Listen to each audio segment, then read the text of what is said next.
সুখ লেখার কালি ছিল না বুঝি তোমার।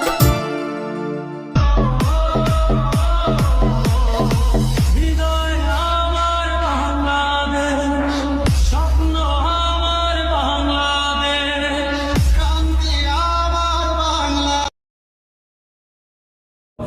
আল্লাহ আমার সৃষ্টিকর্তা, আল্লাহ আমার সবার কাছে প্রিয় যিনি, তিনি আমার রব।